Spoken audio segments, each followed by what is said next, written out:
ನಿಮ್ಮ ಆತ್ಮಗಳನ್ನು ದೇವರ ಮಕ್ಕಳಾಗುವಂತೆ ವಾಕ್ಯದಲ್ಲಿ ಬಲಪಡಿಸುವ ಅನುದಿನದ ಧ್ಯಾನ ಜುಲೈ 12.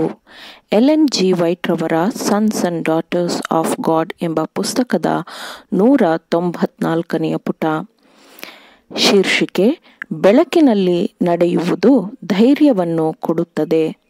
ಈ ದಿನದ ಸತ್ಯವೇದದ ವಾಕ್ಯ: ನೀವು ಹಿಂದಿನ ಕಾಲದಲ್ಲಿ ಕತ್ತಲೆಯಾಗಿದ್ದಿರಿ, ಆದರೆ ಈಗ ನೀವು ಕ್ರಿಸ್ತನಲ್ಲಿದ್ದು ಬೆಳಕಾಗಿದ್ದೀರಿ. ಎಫೆಸದವರಿಗೆ 5ನೇ ಅಧ್ಯಾಯ 8ನೇ ವಚನ. ಬೆಳಕಿನಲ್ಲಿ ನಡೆಯುವುದು.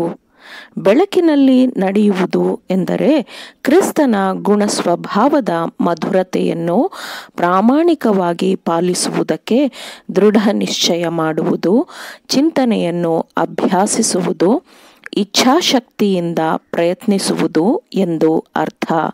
ಹಾಗೆಂದರೆ ಎಲ್ಲ ಕತ್ತಲೆಯನ್ನು ದೂರವಿಡುವುದು ಎಂದು ಅರ್ಥ.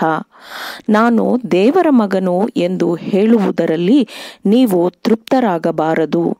ನೀವು ಯೇಸುವಿನ ಮೇಲೆ ದೃಷ್ಟಿ ಇಟ್ಟಿದ್ದೀರೋ ಮತ್ತು ಆತನನ್ನೇ ನೋಡುತ್ತಾ ನೀವು ಆತನ ಹೋಲಿಕೆಗೆ ತಕ್ಕಂತೆ ಬದಲಾಗುತ್ತಿದ್ದೀರೋ.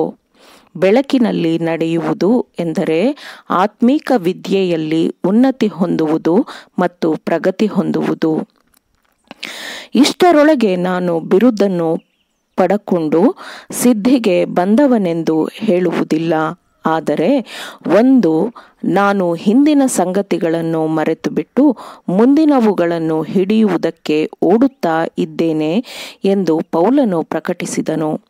ಬೆಳಕಿನಲ್ಲಿ ನಡೆಯುವುದು ಎಂದರೆ ಸತ್ಯವಾಗಿ ನಡೆಯುವುದು, ನಂಬಿಕೆಯಿಂದ ನಡೆಯುವುದು, ಪವಿತ್ರಾತ್ಮನನ್ನು ಅನುಸರಿಸಿ ನಡೆಯುವುದು, ಸತ್ಯದಲ್ಲಿ ನಡೆಯುವುದು, ಪ್ರೀತಿಯಲ್ಲಿ ನಡೆಯುವುದು, ಜೀವದಿಂದೆದ್ದು ಹೊಸಬರಾಗಿ ನಡೆಯುವುದು ಎಂದು ಅರ್ಥ. ಅದು ದೇವರ ಭಯದಿಂದ ಕೂಡಿದವರಾಗಿ ಪವಿತ್ರತ್ವವನ್ನು ಸಿದ್ಧಿಗೆ ತರುವುದಕ್ಕೆ ಪ್ರಯತ್ನಿಸುವುದು ಎಂದು ಅರ್ಥ. ನಮ್ಮ ಮೇಲೆ ಕಪ್ಪು ನೆರಳು ಮತ್ತು ಕತ್ತಲೆಯನ್ನು ತಂದುಕೊಂಡು ಇತರರ ಹಾದಿಯನ್ನು ಕತ್ತಲೆಗೊಳಿಸುವುದು ಎಂತಹ ಘೋರ ವಿಷಯವಲ್ಲವೇ? ಪ್ರತಿಯೊಬ್ಬನು ತನ್ನನ್ನು ತಾನು ಗಮನಿಸಿಕೊಳ್ಳಲಿ. ನಿಮ್ಮ ಚಾರಿತ್ರ್ಯ ದೋಷವನ್ನು, ಗುಣಸ್ವಭಾವದ ದೋಷವನ್ನು ಇತರರ ಮೇಲೆ ಹೇರಬೇಡಿರಿ. ಕಡಿಮೆ ಮಾತನಾಡಿ ಬೆಳಕಿನಲ್ಲಿ ನಡೆಯಿರಿ.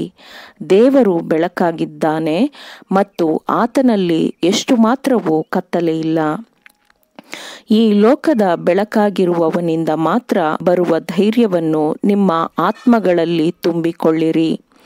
ಮನುಷ್ಯ ಕಾರ್ಯಭಾರಿಗಳ ಮೇಲೆ ಪರಲೋಕದ ಬೆಳಕು ಪ್ರಕಾಶಿಸಿದಾಗ ಅಂತಹವನ ಮುಖವು ಒಳಗಿರುವ ದೇವರ ಸಂತೋಷವನ್ನು ಪ್ರಕಟಪಡಿಸುತ್ತದೆ. ಕ್ರಿಸ್ತನ ಅನುಪಸ್ಥಿತಿಯು ಆತ್ಮವನ್ನು ದುಃಖಗೊಳಿಸುತ್ತದೆ ಮತ್ತು ಅನುಮಾನ ಮನಸ್ಸನ್ನು ಉಂಟುಮಾಡುತ್ತದೆ. ಕ್ರಿಸ್ತನ ಕೊರತೆಯೇ ಮುಖವನ್ನು ದುಃಖಗೊಳಿಸುತ್ತದೆ ಮತ್ತು ಜೀವನವು ನಿಟ್ಟುಸಿರುಗಳ ಯಾತ್ರೆಯಾಗಿದೆ. ದೇವರನ್ನು ಸ್ವೀಕರಿಸುವ ಎಲ್ಲರಿಗೂ ಸಂತೋಷವು ದೇವರ ವಾಕ್ಯದ ಪ್ರಮುಖ ಅಂಶವಾಗಿದೆ. ಯಾಕೆಂದರೆ ಅದರಲ್ಲಿ ಜೀವದ ಬೆಳಕು ಇರುತ್ತದೆ.